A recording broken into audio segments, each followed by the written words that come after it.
नमस्ते। प्रधानमंत्री नरेंद्र मोदी ने 70 वर्ष से अधिक उम्र वालों के उपचार की फिक्र दूर कर दी।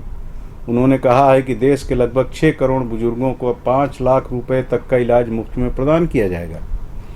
इन बुजुर्गों के लिए सिर्फ एक ही शर्त होगी कि वह 70 वर्ष की अवस्था पार कर गए हों। उनकी आय चाहे जितनी हो, उन्हें इस योजना का लाभ अवश्य मिलेगा। प्रधानमंत्री की इस घोषणा से स्वाभाविक है कि उन लोगों में हर्ष होगा जो 70 वर्ष की अवस्था पार कर चुके हैं। हर्षित वे परिवार भी होंगे जिनके घर की शोभा बढ़ाने वाले उनके माता पिता, दादा दादी, नाना नानी 70 से अधिक बसंत देख चुके हैं। उम्रगत बीमारी से निपटने के लिए उपचार की व्यवस्था करने में कई परिवार टूट जाते हैं।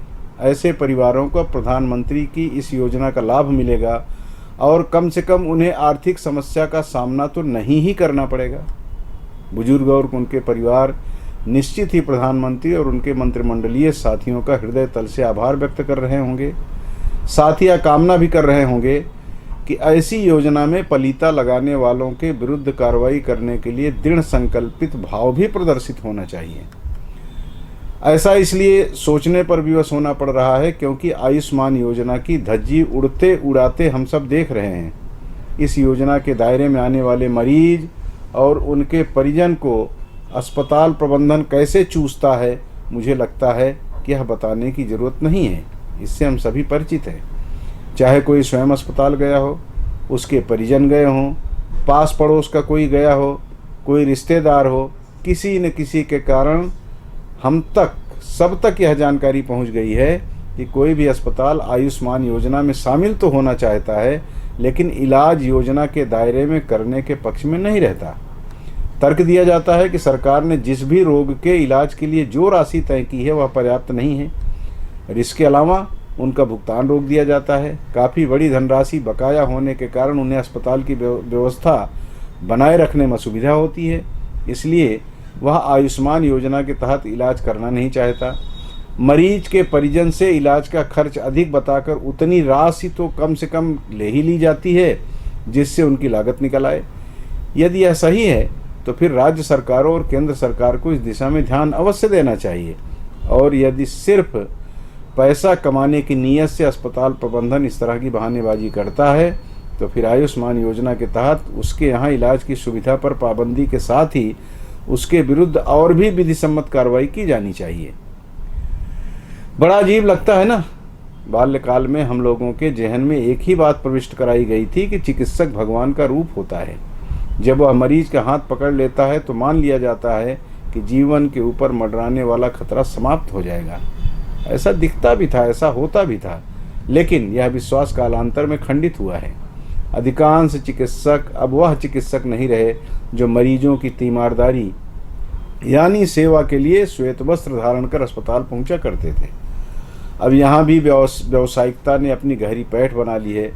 क्लिनिक चलाने वाले फिर भी ठीक हैं, परंतु क्लिनिक से अस्पताल की ओर बढ़ने वाले कदम सबसे पहले मरीज का रोग नहीं बल्कि उसकी जेब देखते हैं। मरीज की हैसियत देखकर उसका उसी के हिसाब से इलाज शुरू किया जाता है।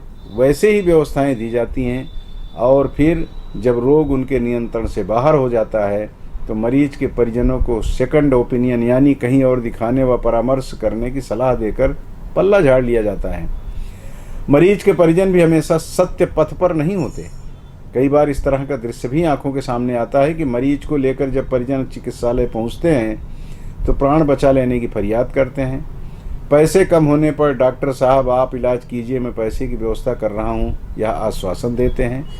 चिकित्सक अपना काम शुरू कर देते हैं, लेकिन मरीज के परिजन पैसे जमा नहीं करते। ऐसी स्थिति में अस्पताल प्रबंधन के सामने समस्या उत्पन्न हो जाती है।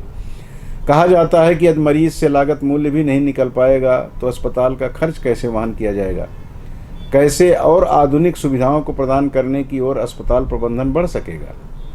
अब देखिए ना, कोरबा स्थित न्यू कोरबा हॉस्पिटल में आखिर एक ऐसा विवाद छिड़ ही गया जिसके कारण अस्पताल में तोड़फोड़ हो गई। मामला पुलिस तक जा पहुंचा है। मरीज के परिजन जहां आरोप लगा रहे हैं कि यहाँ इलाज ठीक से नहीं किया गया, सिर्फ पैसों की मांग की जाती रही।